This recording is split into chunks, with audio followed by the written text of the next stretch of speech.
হে দয়াময়, তুমি কাঁদছো কেন? এই জগৎকে যিনি ভালো রাখেন তিনি যদি স্বয়ং নিজে ভালো না থাকেন আমরা ভালো থাকবো কেমন করে? গৌরহরি, বলো না দয়াময়, তোমার কি হয়েছে? কেন কাঁদছো তুমি? গৌরহরি নয়নে বাড়ি দেখে ভক্তরা সহ্য করতে না পেরে ভক্তদেরও নয়নে বাড়ি এসেছে।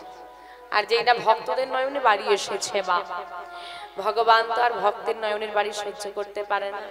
তাই ভক্তদের কণ্ঠটা জড়িয়ে ধরে গৌরহরি চিৎকার করে কেঁদে কেঁদে বলছে, কি বলছে? কাঁদিয়া কাহে পুনা, কাঁদিয়া কাহে পুনা, ভিক মর বুদ্ধি, ভিক মর বুদ্ধি, অভিমানে উপাখিনো, অভিমানে উপাখিনো, আমার কানো গুণানি ধে, অভিমানে অভিমানে উপাখিনো, আমার কানো গুণ নিধি। কাঁদিয়া কহে পুনঃ ধিক মোর বুদ্ধি, অভিমানী উপাখিনু কানো গুণ নিধি। ছি ছি ছি, এ আমি কি করলাম? সামান্য মান করে আমার প্রাণবধূ কৃষ্ণকে উপেক্ষা করলাম, এ আমার কেমন হতবুদ্ধি? বাবা, বৃন্দাবনে দাপর যুগে রাধারানীর বলা কথা, রাধারানী মান করে গোবিন্দকে উপেক্ষা করেছে।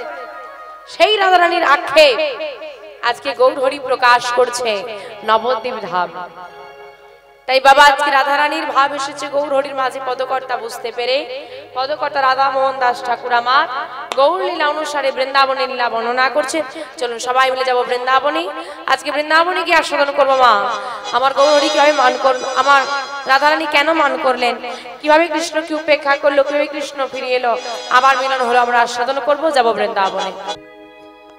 শ্রীধা বৃন্দাবন, বৃন্দাবনে আজকে প্রভাত কালে দাদা বলরামকে সঙ্গে নিয়ে প্রাণ গোবিন্দ আমার সখাদের সহিত চলেছে গোচারণের পথে। আজ প্রভাত কালে গোচারণের পথে যেতে গিয়ে একটা অঘটন ঘটে গেল। কি অঘটন? রাধারানীর কথা গোবিন্দের মনে পড়েছে। প্রিয় মানুষের কথা যদি মনে পড়ে কোনোভাবেই তো আর কাজে মন বসে না। এতদিন পর রাধারানীর কথা আমার মনে পড়লো, কিন্তু রাধারানীর কাছে আমি যাব কেমন করে? সঙ্গে দাদা আছে, সখা আছে, কি করে যাই? কিন্তু আমার মন যখন চেয়েছে আজকে রাধারানীর সঙ্গে আমার মিলন হবে, চতুরের শিরোমণি কানাই দাদাকে ডেকে বলছে, দাদা, ও দাদা, দেখো প্রতিদিন তো এই পথ ধরেই আমরা গোচারণে যাই, চলো আজকে একটু অন্য পথ ধরে গোচারণে যাই। তা বল কোন পথ ধরে যাবি? জাবটের পথ ধরে গোচারণে যাব।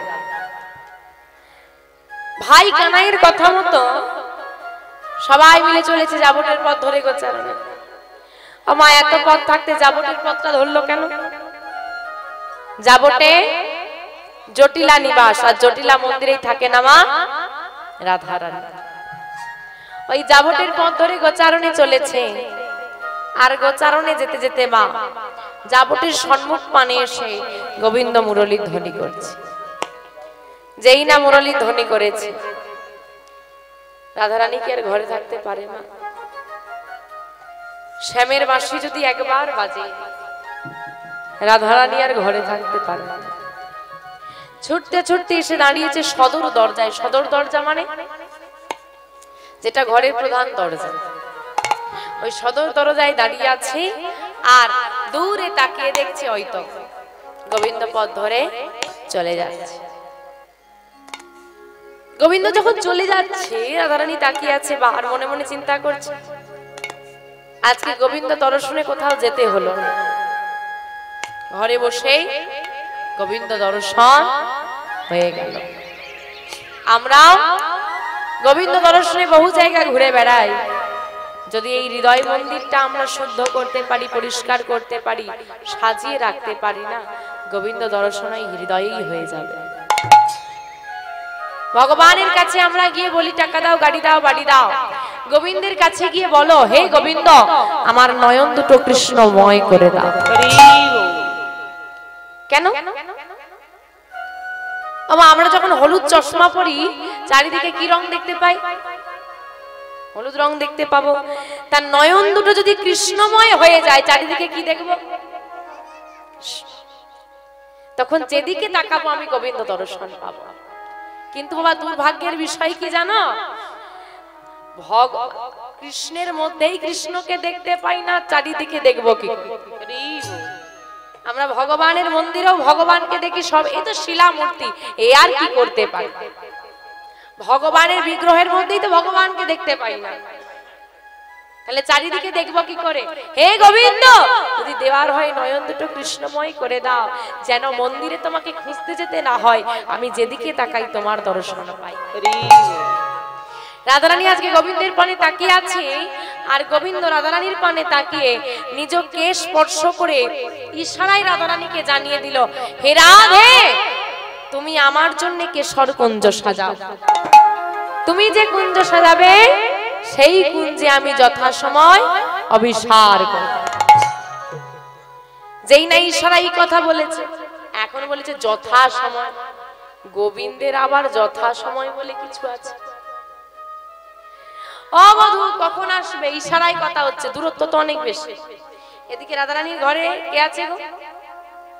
বাঘিনী আর নাগিনী। কি নাম গো? তা তোমাদের গুলো বাঘিনী নাগিনী না ভালো গো? হ্যাঁ ভালো? আরে পাশে বসে আছে, এখন ভালো না বললে চলবে না।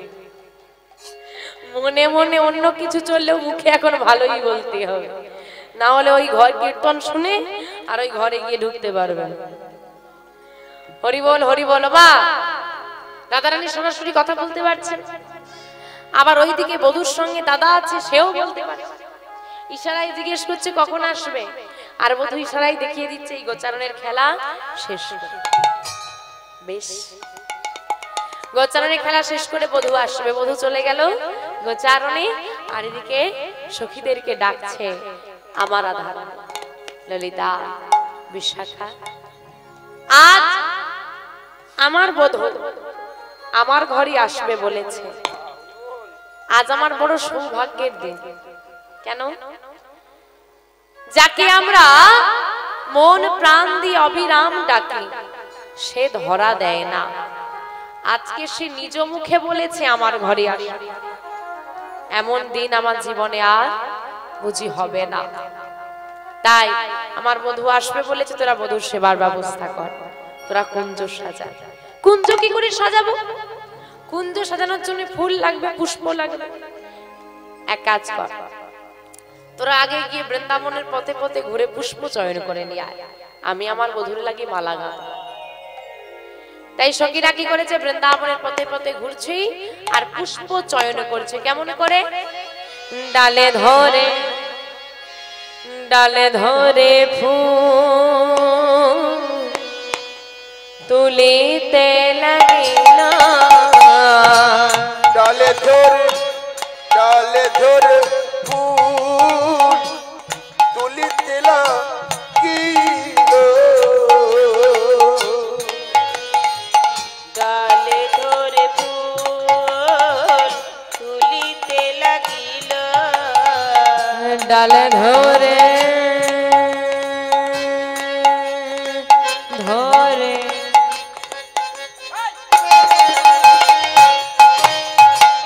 ডালে ধরে ডালে ধরে ডালে ধরে ফুল তুলিতে লাগিল, ডালে ধরে ফুল তুলিতে লাগিল, ললিতা বিশাখা সখী তারা মরে রে, ললিতা বিশাখা সখী তারা মরি রে, ললিতা বিশাখা সখী তারা মরি রে, সাজাবে বলে কুঞ্জ সাজাবে বলে, সাজাবে বলে, সাজাবে বলে, মনের মতো পুষ্প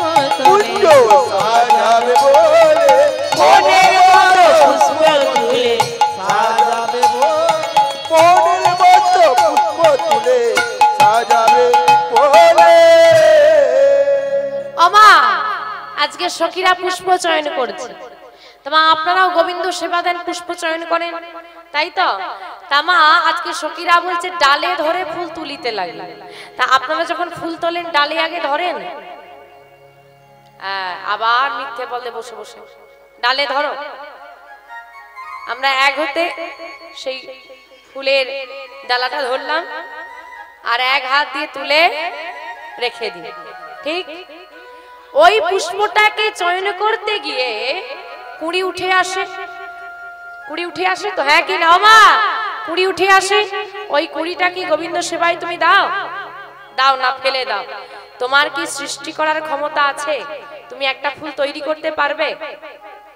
তাহলে বিনাশ করারও কোনো অধিকার তোমার নেই।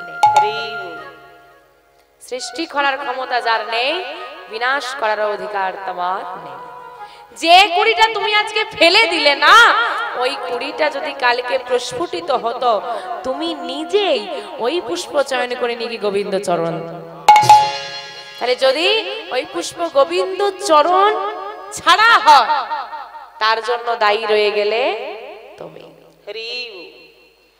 শুধু তাই না, তুলসী পত্র তোলার ক্ষেত্রেও একই নিয়ম তোমাকে মানতে হবে। আগে ডালে ধরতে হবে, তারপর চয়ন করতে হবে। তুলসী তুলসী নারায়ণ, তুমি তুলসী বৃন্দাবন, তোমার শিরে ঢালি জল অন্তিমকালে দিও স্থল। যদি কেউ তুলসী মানে বৃন্দাদেবী চরণে শিরে জল অর্পণ করতে পারে প্রতিদিন, তার বৈকুণ্ঠে স্থান হয়। আর তুলসী পত্র যখন চয়ন করতে হবে, আগে বৃন্দাদেবীকে প্রণাম করতে হবে। হে বৃন্দাদেবী, তোমার কিছু পত্র আমি কৃষ্ণ সেবার জন্য নিলাম, জানিয়ে তোলা লাগবে। ধরিলাম ডালে, তুলিলাম পাতা, কহ তুরু শ্রীকৃষ্ণ কথা, কৃষ্ণ কথা শুনিলাম কানে, শত কোটি প্রণাম বৃন্দাদেবীর চরণ। বৃন্দাদেবীর চরণে আগে বলছে ধরিলাম ডালে, তুলিলাম পাতা। কি গো মা, ডালে ধরো, ধরে তুলতে হবে। মনে রাখবে, এই তুলসী বৃক্ষকে দেখ, অনেক পাতা আছে, সব থেকে সুন্দর পাতাগুলো কোথায় দেখা যায়? ওই ঠিক কুড়ির কাছে, যেখান থেকে মঞ্জুরি আসে। আমরা কি করি, ওই জায়গাটা থেকে পাতাগুলো তুলতে বেশি পছন্দ করি, বেশ নরম নরম সুন্দর হয়। আর ওই পাতা তুলতে গিয়ে ঠিক যেখানটা মঞ্জুরি আসে, ওই জায়গাটা কি হয়, ভেঙে যায়। সবার হাতেই কম বেশি হয়েছে। যদি কোনো কারণবশত তুলসী পত্র তুলতে গিয়ে ওই মঞ্জুরি আসা স্থানটা ভেঙে যায়, কোটি অপরাধের ভাগীদার হতে হয়। খুব সাবধান, মনে রাখবে। যদি কোনো দেখবে বজ্রপাত হয় না অনেক জায়গায়, কোনোদিন তুলসী বৃক্ষের কিন্তু বজ্রপাত হয় না। তোমরা শুধু এটাকে গাছ হিসেবেই দেখো, একটা গাছ, কিন্তু না, স্বয়ং বৃন্দাদেবী। এই বৃন্দাদেবী হলো ভক্তির দেবী। তোমার মধ্যে ভক্তি এনে দিতে পারে বৃন্দাদেবী। তাই এই বৃন্দাদেবী যদি কেউ কণ্ঠে ধারণ করতে পারে, তার ভক্তি আসে। কোথার থেকে ভক্তি আসবে? তুমি ভক্ত হয়েছো খুব ভালো, আমার দ্বারা ওইসব হবে না, এমনটা কোনোদিনই নয়। কারণ তুমি এগোতে পারছো না বলে হচ্ছে না। এগিয়ে এসে দেখো, তুমিও তো মানুষ। ভগবান তোমাকে অনেক যত্ন করে বানিয়েছে, তার সেবার জন্য তোমারও জন্ম হয়েছে। আজকে সবাই মিলে সখীরা সুন্দর করে পুষ্প চয়ন করে নিয়ে এসে বিনোদিনীর কাছে ধরেছে। দেখ বিনোদিনী, তোর বধূর জন্য কত সুন্দর পুষ্প চয়ন করেছি। তো পুষ্প যখন চয়ন হয়ে গেছে, রাধারানী ওই পুষ্প দিয়ে গোবিন্দের লাগি মালা গাঁথ। আর সখীদেরকে বলছে, সখীরে পুষ্প যখন পেয়েছি, তোরা আর বিলম্ব করিস না, সুন্দর করে গোবিন্দের জন্য কুঞ্জ সাজা। সখীরা আজকে সাজাচ্ছে কেশর কুঞ্জ, আমরা সাজাবো। মায়েদের কুঞ্জ আছে? কুঞ্জ নেই, মায়েদের কুঞ্জ নেই। কুঞ্জ না থাকলে গোবিন্দ মিলন হবে কোথায়? কোথায় আছে গো? হৃদয় কুঞ্জ। সখীরা সাজাচ্ছে কেশর কুঞ্জ, আমরা সাজাবো আমাদের হৃদয় কুঞ্জ। কি করে? গুরুচরণ আশ্রয় করে, দাদু সঙ্গ সেবা করে, কণ্ঠে তুলসীর মালা নিয়ে সাজাও তোমার হৃদয় কুঞ্জ। তুমি যদি তোমার হৃদয় কুঞ্জটাকে সাজিয়ে রাখতে পারো, এই হৃদয় কুঞ্জেই হবে রাধা শ্যামের যুগল মিলন। আসুন সখীরা, সুন্দর করে কুঞ্জ সাজাচ্ছি, আমরা একটি ভজন গানের মধ্যে দিয়ে কুঞ্জ সাজাবো। মনে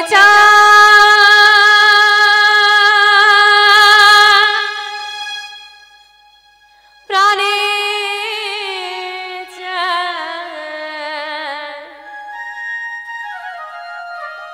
মনে চায় ও দয়াল প্রাণে চায়, আমি দিলে চাই যারে তোমরা কুঞ্জ সাজাও গো, আজ আমার প্রাণ আসিতে পারে, তোমরা কুঞ্জ সাজাও গো, আজ আমার প্রাণ আসিতে পারে। আমি মনে চাই প্রাণে চাই, মনে চাই প্রাণে চাই, দিলে চাই যারে তোমরা কুঞ্জ সাজাও গো, নিতাই গৌর হরি হরি হরি বল। আসিতে পারে।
বসন্ত সময় কোকিলা ডাকে কুহু স্বরে, বসন্ত সময় কোকিলা ডাকে কুহু স্বরে, বসন্ত সময় কোকিলা ডাকে কুহু স্বরে, বসন্ত সময় কোকিলা ডাকে কুহু স্বরে। যৌবন বসন্ত আজি, যৌবন বসন্ত আজি, রইতে নারী ঘরে তোমরা কুঞ্জ নিতাই সাজাও হরি হরি হরি বল। আসিতে পারে। সাজাও গো, আজ আমার প্রাণনাথ আসিতে পারে।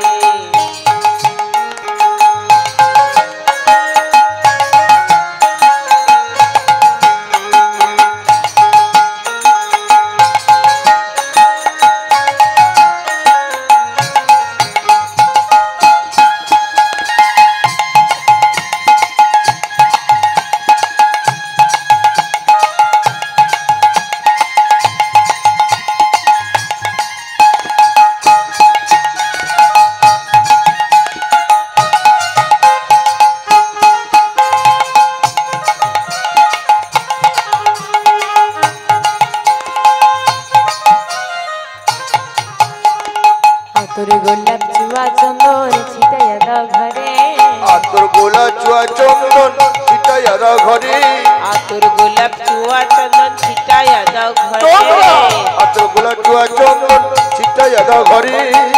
সাজাও গো ফুলের বিছানা, সাজাও গো ফুলের বিছানা, পবিত্র অন্তরে তোমরা কুঞ্জ সাজাও গো, আজ আমার প্রাণনাথ আসিতে পারে। কুঞ্জ সাজাও গো, আজ আমার প্রাণনাথ আসিতে পারে।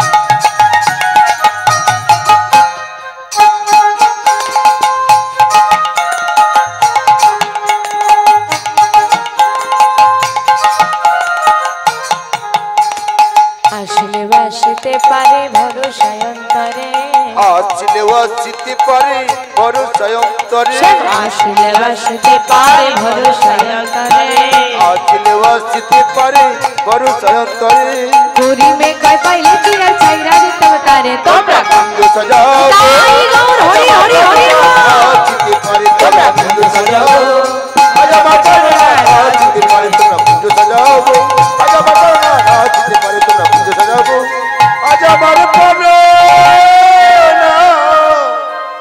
আসতে পারে। মনের মতো করে সুন্দর করে কুঞ্জ সাজিয়ে ধূপ দিবাদি জেলে আজকে অষ্টসখী পরিবৃষ্টিতে রাধারানী বসে আছে আশা পথে নয়ন দিয়ে কখন আমার গোবিন্দ আসবে। দেখতে দেখতে গধূলি বেলা উপস্থিত হয়ে গেল। গোচারণের খেলা হলো শেষ। গোচারণের খেলা শেষ করে গোবিন্দই আসবে। গোচারণের খেলা শেষ করে রীতিমতো কথা মতোই আমার গোবিন্দ কি করেছে, ওই রাধারানীর কুঞ্জ পানে এগিয়ে যাচ্ছে। মনে আজকে বড় আনন্দ যে রাধারানীর সঙ্গে আমার মিলন হবে। কিন্তু বাবা, রাধারানীর কুঞ্জে যেতে হলে পথে আরেকটি রমণীর কুঞ্জ পড়ে, যার নাম চন্দ্রাবলী। ওই চন্দ্রাবলীর কুঞ্জের আগে থমকে দাঁড়ালো মাধব, এর আগে আর যাওয়া যাবে কেন? বলে ওগো, চন্দ্রাবলী গোবিন্দকে বড় ভালোবাসে। সেদিক থেকে দেখতে গেলে সবাই ভালোবাসে, কিন্তু ভালোবাসার সঙ্গে কুঞ্জ পার হওয়ার সম্পর্ক কি? বলে আমরা ভালোবাসি, জাগতিক জগতের ভালোবাসি আমরা কেমন করি? কিছু পাওয়ার আশা।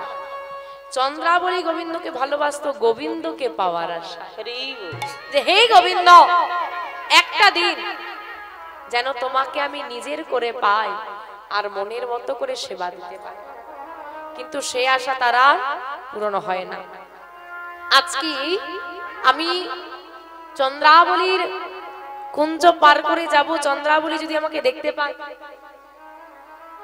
নিজ কুঞ্জে নিয়ে চলে যাবে, আমার আর রাধারানীর কুঞ্জে যাওয়া হবে না। কি করব আমি? কি করি? কিভাবে এখন চন্দ্রাবলীর কুঞ্জ পার করি? এই চিন্তা করতে করতে করতে করতে নেমে এলো অন্ধকার। সন্ধ্যা হয়ে গেল। যেই না সন্ধ্যা হয়ে গেছে, এবার চিন্তা করছে, আমার দেখো রাত্রি হয়ে গেছে, এই সন্ধ্যা হয়ে গেলে, অন্ধকার হয়ে গেলে, অন্ধকারের রং কি? কালো। আর গোবিন্দের গায়ের বর্ণটা কালো কালো মিশে যাবে, আর কেউ দেখতে পাবে। আর আমার চরণে নপুর আছে, বাজবে, জানতে পারবে। তা কি করতে হবে? চরণে নপুরের ধ্বনি হলে তো শুনতে পেয়ে যাবে। কি করতে হবে গো? খুলে ফেল। গোবিন্দ কি করে চরণের নপুরটা খুলে ফেলেছে, আর খুলে ফেলে আঁচলে বেঁধে নিয়েছে। আঁচলে বেঁধে নিয়ে এইবার চুপি সারে চন্দ্রাবলীর কুঞ্জটা পার করছে, আস্তে আস্তে, যাতে শব্দ না হয়। আর বাবা, চন্দ্রাবলীর কুঞ্জ পার করতে গিয়ে পথে দাঁড়িয়ে আছে চন্দ্রাবলীর একমাত্র সখী পদ্মা। আর পদ্মা কি করেছে? মাধব চন্দ্রাবলীর কুঞ্জের দিকে তাকিয়ে তাকিয়ে আসছে, আর মাধব তো গোবিন্দকে দেখেই চিনতে পেরেছে। বলে কেউ একজন আসছে, বোঝা যাচ্ছে কেউ একজন আসছে। কালো কালো মিশে গিয়ে যখন দেখা যাচ্ছে না, তার মানে আমাদের কৃষ্ণ ছাড়াই আর কেউ, এত অন্ধকারে কেউ মিশবে না। তাই ওই পদ্মা কি করেছে? একদম পথটা এরকম ঘেরে নিয়ে দাঁড়িয়ে আছে, এসো। আর গোবিন্দ বাবা ওই চন্দ্রাবলীর কুঞ্জের দিকে তাকিয়ে তাকিয়ে তাকিয়ে তাকিয়ে আস্তে আস্তে পদ্মাকে দিয়েছে ধাক্কা। আরে কে কে কে? ও মাধব, কোথায় যাচ্ছ এমন চুপি চুপি? পদ্মা তুমি? তা মাধব, আমার সখীর কুঞ্জের সম্মুখে আমি থাকবো না তো থাকবে কে? পদ্মা, তুমি না চিৎকার করো না, তুমি আজকে আমার পথটা ছেড়ে দাও। পথটা ছেড়ে দেওয়ার তো অনুমতি আমার নেই মাধব। তুমি দাঁড়াও, তোমার পথ ছাড়তে হলে আগে আমার সখীর অনুমতিটা আমাকে নিতে হবে। তুমি অপেক্ষা করো, আমি চন্দ্রাবলীকে জিজ্ঞেস করি আসি। বলে চন্দ্রাবলী যদি জানতে পারে আমাকে কি আর ছাড়বে? বলে আমারও তো অনুমতি ছাড়া তোমাকে ছাড়ার উপায় নেই। কিন্তু মাধব বলছে পদ্মা তুমি আজকে ডেকো না, তোমার কাছে করজোড়ে নিবেদন, তুমি আজকে চন্দ্রাকে ডেকো না। কিন্তু পদ্মাও কোনো কথা না শুনে চিৎকার করে ডাক দিল, চন্দ্রা ওরে চন্দ্রা রে ও চন্দ্রা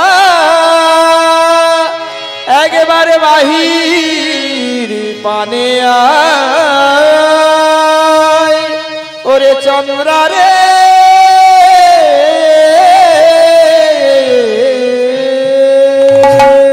চিৎকার করে যে না চন্দ্রাবলীকে ডাকছে মা, বলছে চন্দ্রা দেরি করিস না, তাড়াতাড়ি বাইরে আয়। কেন কেন জানিস? শোন তবে। চন্দ্রা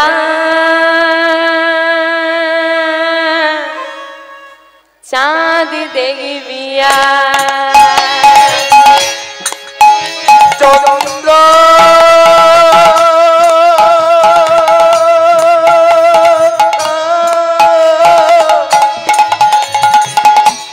চাঁদ দেখবি চন্দ্রা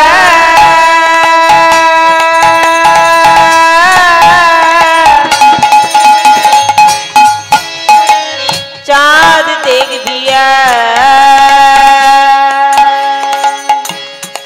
কেমন চাঁদ ঘিরেছি, চাঁদ ঘিরেছি, কেমন চাঁদ ঘিরেছি চাঁদ ঘিরেছি কেমন চাঁদ ঘিরেছি, চাঁদ ঘিরেছি, কেমন চাঁদ ঘিরেছি চাঁদ ঘিরেছি চাঁদ দেখবি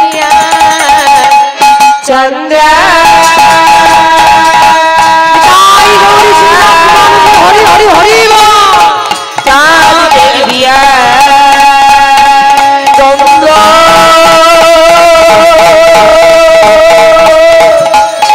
চাঁদ দেখবি চন্দ্র চাঁদ দেখবি চিৎকার করে যেই না চন্দ্রাবলীকে ডেকেছে, চন্দ্রাবলী বাহিরের দ্বারে বেরিয়ে এসেছে। বাইরের দ্বারে বেরিয়ে এসে বলছে কি হলো, সন্ধ্যের বেলায় এমন করে তুই চিৎকার করছিস? একই মাধব তুমি? মাধবকে দেখে গলবস্ত্র হয়ে দাঁড়ালো চন্দ্রাবলী। হে মাধব, কৃপা করে এই অধমার কুঞ্জ তুমি গ্রহণ করো। ভগবানের কাছে ভক্তের নিবেদন, অন্য কিছু চাই না, শুধু তোমাকে একটু সেবা দিতে চাই। এই দয়াময়, এই হতভাগিনীর কুঞ্জখানা তুমি গ্রহণ করো। ভক্তাধীন ভগবান ভক্তের কাছে করজোড়ে বলছে, চন্দ্রা তুমি আজ আমাকে ক্ষমা করে দাও, আজ আমি তোমার কুঞ্জে যেতে পারবো না। তবে আমি কথা দিয়ে যাচ্ছি, আমি একদিন এসে তোমার মনোবাসনা অবশ্যই পূরণ করে যাব। গোবিন্দ, কথা তো দিয়ে গেলে, তুমি আমার কুঞ্জে এসে আমার হাতে সেবা নিয়ে যাবে, আমার মনোবাসনা পূর্ণ করবে। তুমি আমাকে কথা দিলে, আমি তো তোমাকে কথা দিতে পারবো না যতদিনকে তুমি আমার ঘরে সেবা নিতে আসবে, ঠিক ততদিন আমি আমার এই দেহ ঘরে থাকবো কি? দুদিনের মানব দেহ, আজ আছি কাল নেই। সেবাই দেওয়ার মতো তো তোমাকে কিছু নেই আমার কাছে। যদি কিছু দেওয়ার থাকে তাহলে এই দেহটাই তোমাকে সেবায় দিতে হবে। কিন্তু অদ্ভুত বিষয় দেখো, যে দেহ আমি তোমাকে সেবাই দেব, সেই দেহটা আমার কাছে কতদিন আছে সেটাও আমি জানি। এই জগতে সবাইকে বিশ্বাস করা যায়, বিশ্বাস করা যায় না কেবল নিজের নিঃশ্বাসকে। এই বড় বেঈমান। ওপারে ডাক যদি আসে গো, এক বিন্দু তোমাকে সময় দেবে না। আমার প্রিয় মানুষটা কাঁদবে, আমার সন্তান আর যত্ন পাবে না, আমার পরিবারকে কে দেখবে, আমার জরুরি কাজ আছে না, কোনো বাহানা সে শোনে না। এই সংসারটা হচ্ছে অভিনয়ের মঞ্চ। অভিনয়ের মঞ্চে আমরা কেউ পিতা, কেউ মাতা, কেউ সন্তান, কেউ পুত্র, কন্যা, স্ত্রী অভিনয় করছি। যেমন নাট্যমঞ্চে নাটক হয়, যার যখন পালা শেষ হয় তাকে নেমে যেতে হয়, তার কিন্তু স্টেজে থাকার কোনো পারমিশন নেই। ঠিক তেমন সংসার নামক অভিনয়ের মঞ্চে অভিনয় করছি, যার কাজ যখন শেষ তাকে সেই সময় নেমে যেতে হবে। ভুলে যেও না ও বাবা, নাটকে কেউ কারো পিতা মাতা হয়, কিন্তু সত্যি কি সে তার পিতা মাতা? যখন নাট্যমঞ্চ থেকে নেমে যাই, তুই তোর মতো আর আমি আমার মতো। এই সংসার মাঠে নাটক করে যখন আমরা ফিরে যাব না আসল বাড়িতে, সেদিন তুমি আমাকে আর চিনতে পারবে, আর আমিও তোমাকে আর চিনতে পারবো। শুধু দুঃখের বিষয় এটুকুই, তুমি এই জগতে না যাকে ভালোবাসো, যাকেই ভালোবাসো না কেন, বাবা মা ভাই বোন স্ত্রী পুত্র যাকেই ভালোবাসবে, একবার না একবার সে তোমাকে জীবনে ঠকাবেই। এটুকু গ্যারান্টি। মা ঠকিয়েছে তোমাকে? কি মনে হয় মা ঠকিয়েছে? আরে মাও তো জড়িয়ে ধরে কথা দিয়েছিল না, ভয় নেই আমি আছি, বলেছিল না? তোমার এখন ভয় করে না? করে। সেই মানুষটা নেই, ছেড়ে চলে গেছে না কথা দিয়ে। শুধু ওই গোবিন্দই আছে যে একমাত্র কোনোদিন তোমাকে ঠকাবে না। সে যদি একবার তোমার হাতটা ধরে, একদিন দুদিন নয়, সারা জীবন তোমার হাতটা ধরে থাকবে। যার কাছে গেলে আমরা সারা জীবন সুরক্ষিত থাকব, তার কাছে গেলাম না। যার যে মানুষগুলো আমাদেরকে ঠকায়, আমরা তাদের কাছেই চলে গেলাম। এই জগতের কথা শুনলাম না তার কথা। আর জানো, ভগবানের থেকে দূরে গেলে তার পরিণতি কি হতে পারে? আমরা ভগবানের থেকে দূরে আছি না। শোনো, রাধারানী যেখানে এসেছিল সেই গ্রামটার নাম বর্ষনা, আর ভগবান যেখানে বড় হয়েছে নন্দগাঁও, তাই তো? বৃন্দাবনে নন্দগাঁওতে নন্দ রাজার নাম অনুসারে নন্দগাঁও নাম হলো। আর রাধারানী যেখানে এসেছিল, বলে না বরসানে वाली রাধে, বর্ষনা। বর্ষনার একটা মেয়ের সঙ্গে নন্দগাঁওয়ের একটা ছেলের বিয়ে হয়েছিল। এখনকার বিবাহ রীতি তখনকার বিবাহ রীতি আলাদা। বিয়ে হয়ে যাবে ছোটবেলায়, মেয়ে তার পিতামাতার কাছে থাকবে, ছেলে তার পিতামাতার কাছে থাকবে। যখন তাদের বয়স হবে, যোগ্য হবে, তখন ছেলে গিয়ে মেয়েকে নিয়ে আসবে। বিবাহ হয়েছে, যোগ্য সময় হয়েছে, এবার ছেলেটা বউ আনতে যাচ্ছে, আর গরুর গাড়ির সামনে এসে দাঁড়িয়ে পড়েছে একটা ছেলে। কে গো? কৃষ্ণ। এই কোথায় যাচ্ছিস তুই? আমি বউ আনতে যাচ্ছি। তাই? বউ নিয়ে এসে আমাকে দেখাবি তো? ভগবান বলছে, বউ নিয়ে এসে আমাকে দেখাবি তো? হ্যাঁ দেখাবো। ঠিক আছে, সাবধানে যা, মনে থাকে যেন বউ নিয়ে এসে আমাকে দেখাতে হবে। আচ্ছা দেখাবো। মেয়েটাকে আনতে আসছে তার স্বামী।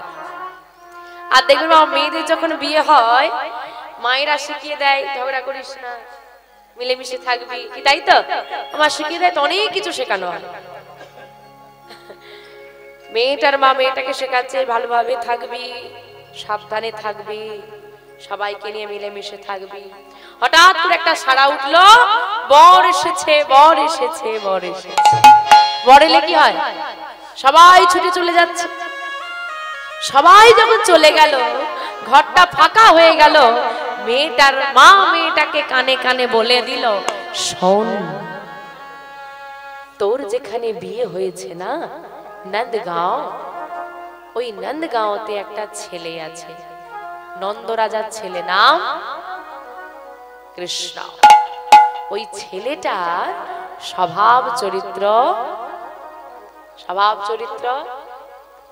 কৃষ্ণের স্বভাব চরিত্র ভালো না? সাবধান, দূরে দূরে থাকবি। হ্যাঁ, খুব সাবধান ওই ছেলেটার থেকে। কোনোদিন যেন আবার মুখ টুক দেখিয়ে ফেলিস না। হ্যাঁ, ও কিন্তু বৃন্দাবনের সব গোপীদের পেছন পেছন ঘুরে বেড়ায়। তুই যদি মুখ দেখিয়ে ফেলিস তোরও বিপদ আছে। কি গো মা, ভালো কথা বলেছে না? বলে হ্যাঁ। আমি ভালো কথা বলেছে? বলে হ্যাঁ। কৃষ্ণের থেকে তার মাতাকে দূর করে দিল। এবার পরিণতি দেখো, বউ নিয়ে আসছে, নতুন বউ আসছে। এইবার যেই না নন্দগাঁওতে ঢুকেছে, একদম সামনে দাঁড়িয়ে পড়েছে কৃষ্ণ। কিরে, বউ নিয়ে এলি? বৌদিকে বল ঘোমটাটা তুলতে, বদন দর্শন করব। মাধবী, ও মাধবী, এই হলো আমাদের নন্দগাঁও রাজা, নন্দ রাজার ছেলে কৃষ্ণ। ও আমার বন্ধু। তা আমার বন্ধু তোমার মুখটা একটু দর্শন করবে, ঘোমটাটা তোলো। আর যেই নাই কথা বলেছে, মেয়েটার কার কথা মনে পড়লো? আরে ঘোমটা তুলতে বলি, ঘোমটা নামাই কেন? আরে কি হলো? বৌদিকে বল ঘোমটাটা তুলতে। ও শুনছ মাধবী, আমার বন্ধু তোমার বদন দর্শন করবে, একটু ঘোমটাটা তোলো।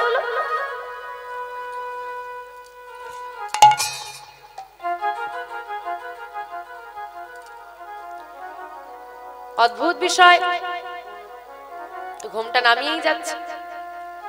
কৃষ্ণ তখন বলে উঠল, দেখ ভাই,